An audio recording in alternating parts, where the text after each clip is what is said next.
It is Pride Month all across the country and Pride Week in the city of Buffalo. Just like last summer, there are plenty of changes to all of this due to the pandemic. For instance, there is no big parade down Elmwood this year, followed by that huge Pride Festival that happens at Canalside, though organizers say they are looking forward to bringing that tradition back next year. Despite that, there are still plenty of ways to celebrate. We have created a guide to Pride on WGRZ.com.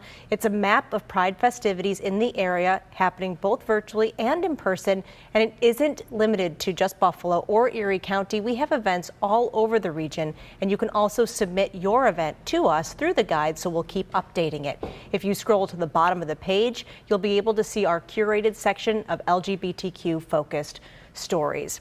And our show community celebrates the diversity in our area. Yeah, it's hosted by our Claudine Ewing and Pete Gallivan, and this month the episode is focused on LGBTQ Western New Yorkers. Claudine talked with a man who is breaking barriers and making history here in Buffalo.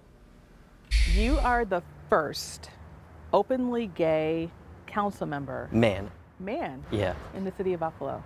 Yeah, it really is an honor to be able to be elected to represent one of the most diverse districts in the city of Buffalo. My district spans from the west side all the way to the east side into Broadway Fillmore. And it really is a signal of the times that we're living in, that people are now accepting everyone for who they are and just really want the best person for the job, regardless of who they are or how they identify.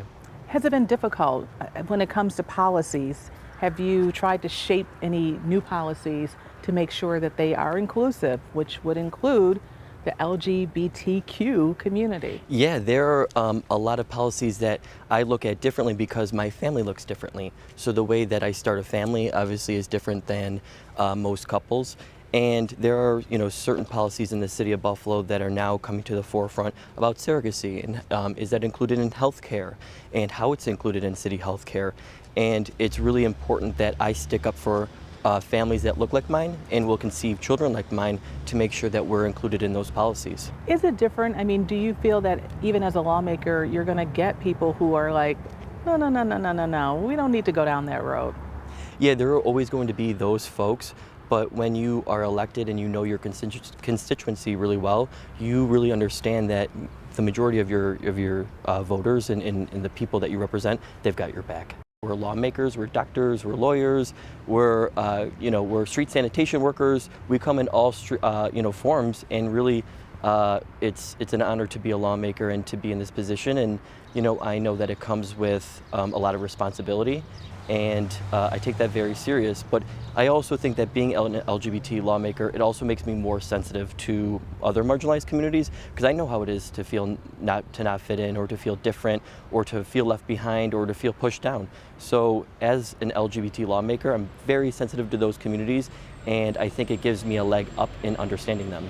So in your district, you have Allentown, right? Yeah. Well, growing up in the city of Buffalo, Allentown had its own stigma. Yeah. What was going on back in the day? Allentown was always historically, since some would say the 40s and the 50s, an LGBT enclave, where you had gay couples that would come in to Allentown and fix up vintage homes and really made it a community of their own, from having their own shops, their own art galleries, their own bars, and really were able to exist in a historic neighborhood that they've also helped lead the revival to. There was an old city ordinance on the books that prohibited same-sex couples from being able to dance with one another, and for a bar to still have their liquor license. And there would be some times where there would be law enforcement officers that would enforce that rule.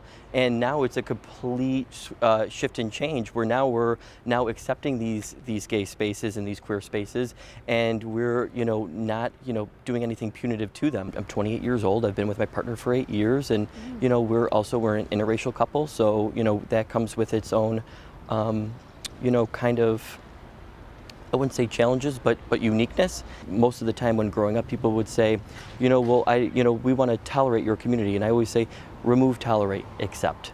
You can tolerate bad food, but you can't just tolerate my existence. You should be accepting my existence.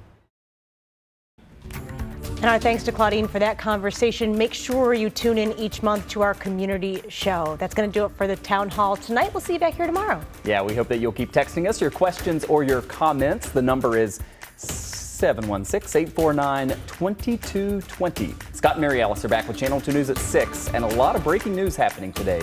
That's after this quick break.